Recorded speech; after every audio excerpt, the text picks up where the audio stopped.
And the Oscar goes to Titanic. Titanic. Titanic. For Titanic. For Titanic. For Titanic. For Titanic. For Titanic. For Titanic. For Titanic. James Cameron for Titanic. The male lead, why'd you choose him? So Leo comes in. So the meeting was funny because I'm sitting in my conference room waiting to meet an actor, right? And I look around and all the women in the entire office are in the meeting for some reason. Like there's a female executive producer, okay, fine. But our accountant, why was she in the meeting? They just all wanted to meet Leo. So Leo came in, of course, charmed everybody, myself included. And I said, all right, well, let's see what your chemistry is like with Kate. He didn't know he was going to test. And I said, okay, so we'll just go in the next room, we'll run some lines and I'll video it. And he said, you mean I'm reading? And I said, yeah. He said, oh, I don't read. And I said, well, I shook his hand. I said, well, thanks for coming by. And he said, wait, you mean if I don't read, I don't get the part, just like that? And I said, oh yeah, come on. This is like a giant movie. It's going to take 2 years of my life, and you'll be gone doing 5 other things while I'm doing post-production and all the model work and everything. So I'm not going to fuck it up by making the wrong decision in casting. So you're going to read or you're not going to get the part. He's like, oh, okay. And then he turned into Jack. And Kate just lit up and they went into this whole thing and he played the scene. I'm like, all right, he's the guy. Finally, what is there about DiCaprio? Leo is unlimited. Leo is a guy who, fortunately, understands his gift well enough to be able to go to the hardest thing he can find. I actually didn't see Kate at first. She had done a couple of other historical dramas as well, and she was getting a reputation as Corset Kate. So I thought, oh man, this is gonna look like the laziest casting in the world. All right, I'll meet her, sure. But I was thinking maybe Gwyneth Paltrow or somebody else. And I met Kate, and she was fantastic. I did every day think, how did I get this part? How did I get this part? I mean, even still now, it's like, Were you initially reluctant to take this role? A little bit. I don't really like sort of these gigantic, huge films for some reason. They seem to be a lot more about the special effects and less about actually a story with content, I didn't want to discriminate against this movie just because it was huge, because it was a terrific script, It was a great character, and then overall it had a lot of important things in a movie. Did you connect with her immediately once you met? Did you two realize, what, this is going to be good. We're going to be good together. I think we definitely initially said, oh wow, we respect each other's work, and we wanted to do, we're both big reasons why we wanted to do this picture was to work with each other too. We definitely needed, a shoulder to sort of lean on, and we were there for each other constantly. That our chemistry sort of just naturally happened, I think, on screen. We just like each other as people. Yeah. My God, did I want Leo to play that part. And thank God that he did. It was great. Once I started working with Leo, we were able to kind of find our own rhythm, and sort of mutual respect that we had for each other before we started working together really did lend itself to the beginning of a great friendship, because it was built on very strong foundations. It was nothing to do with kind of fancying the other one or any sort of flirting or anything like that. That just never happened. I just was as relaxed as I possibly could be with Leo when I first met him, and very honest. And I'm very open, and it was fine. It really was never a problem. Working with Jim Cameron, I mean, he's great. He's a wonderful, wonderful director, but it's exhausting though. I mean, it is really, really exhausting stuff, just because you have to be so highly charged the whole time, and there is so much to do and everything. But I mean, I'm a masochist. I love working till I'm exhausted, so. I don't think anyone could have done this movie besides him. He's completely passionate about what he does all the time, and a perfectionist. When did this movie first occur to you? When did you know you were going to do it? I was just sitting around, in between movies. I'd done Terminator 2, looking for kind of what to do next. And I just happened upon a tape of A Night to Remember.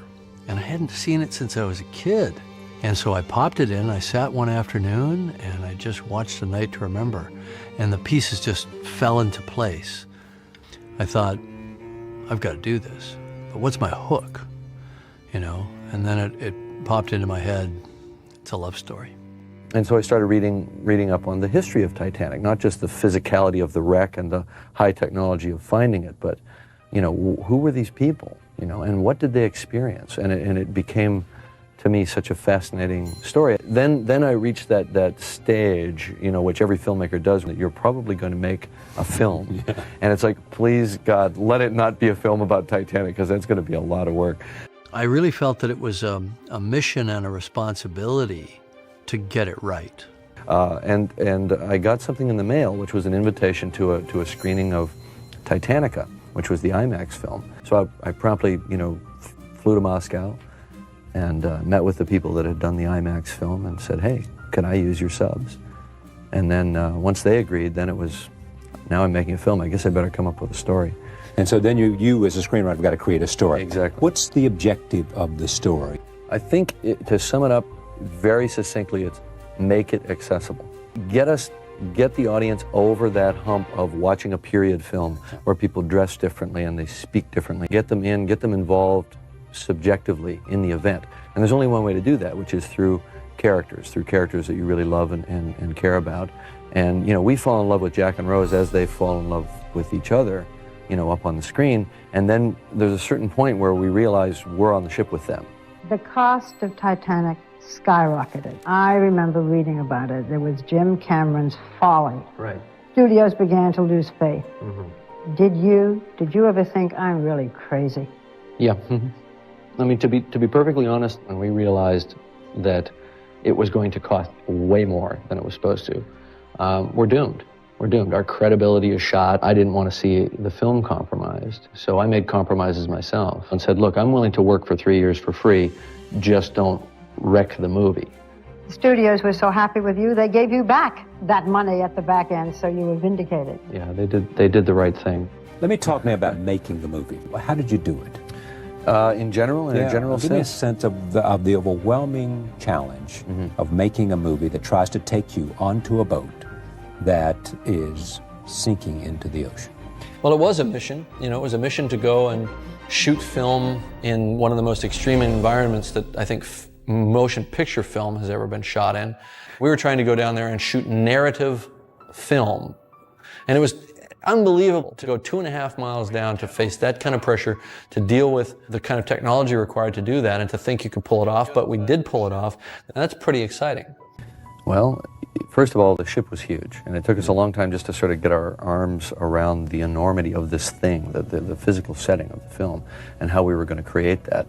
It took us months and months of engineering and figuring out how we were going to angle the sets and so on, and then how we would use visual effects to complement it all. But we decided to build 80% of the actual ship to 90% scale, but only built one side of the ship complete. And what we had to do, because we had the ocean only on one side, is we needed to flop the film. One of the best examples of flopping the film is actually the departure scene from Southampton Dock. If you were there on that day when we were filming, and you looked at the terminal building next door that said White Star Line, that writing was all backwards. And that was because the ship historically was on the opposite side, and we wanted to be accurate to history. So we flopped that entire sequence. I just couldn't think of how you could explain to people what was going on below the water if you didn't already know. I mean, it is pretty cheeky that you're going to show everybody the end of the movie. Not only are people standing in line outside the movie theater saying, why am I standing in this line? I know what happens.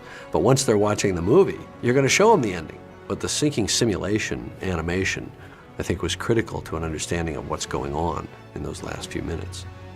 Really, when you're out there on the shooting day, the logistics are the staggering part. You know, you've got literally maybe 1,000 extras, and they all have to be in perfect period wardrobe, and they all have to be, you know, told what to do and how to perform. Perfect period wardrobe you sent people around the world looking for. Yes, yes. Well, well, like I said, we tried to be accurate, and all the costumes are very accurate to the period. What was we got the out toughest there. challenge? From a production standpoint, I think the toughest challenge was safety at all times. You know, we had thousands of amps of electricity going into the set, which is in salt water, with hundreds of people around it and on it, and keeping it electrically safe. To show the ship actually sinking, we had to adjust the ship to a 6-degree angle. We then disconnect the front 180 feet of the ship and put it on hydraulic cables that will raise and lower it. And you will actually see the front section of the ship on camera go underwater as the water pours up on actors. I think that people need to remember that a lot of what you see in this movie is real people running along a really huge set. Though visual effects might have added a component into the set, basically it's 90% the real deal. Creating the illusion of the ship going to vertical was one of the greater challenges. We decided to build a giant teeter-totter of the stern of the ship.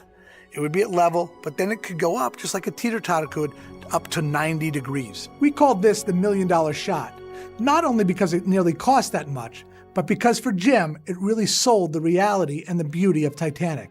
If you didn't appreciate the ship, you couldn't appreciate the sinking. So you had to appreciate it in the terms, in the subjective terms, that people felt about it before they knew they were on the Titanic.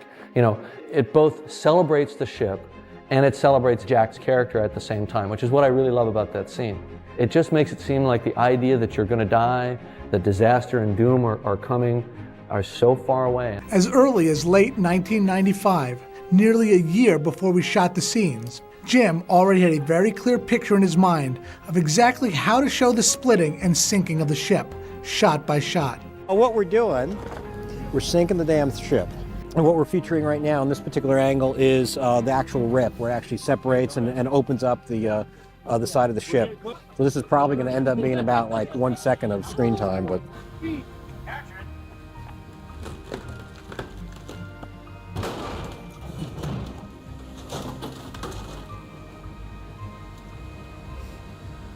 Cut! Moment of capture of every element coming together. The sunset, I mean, that was all natural. There's no digital effects there, right? It just happened right in front of the lens. And it was a fragile moment. It only lasted for a few seconds. But the reason we got it was meticulous planning. And sure enough, that the sun started to come down below those clouds, and you got that really kind of moody, kind of mystical red and orange with the big glowering clouds up ahead. And we ran like hell to the bow of the ship, and we set it up really quickly, and we had no time. We had 10 minutes maybe at the most. Sunset's amazing, go, go, go. And we'd be like, what? And suddenly Leo and I are having to basically climb up this kind of like forklift extended, protracted thing. So we'd climb up this damn ladder. And she looks at the sunset, and she looks over at me in the camera crane, and she screams at the top of her lungs, "Shoot!" Which normally is my job. So I was like, oh, okay, roll, like she said. We shot 2 takes before we lost the light. The first one, completely out of focus. The second one is out of focus for about 4 seconds, and then it pops in. And that's the one that's in the movie.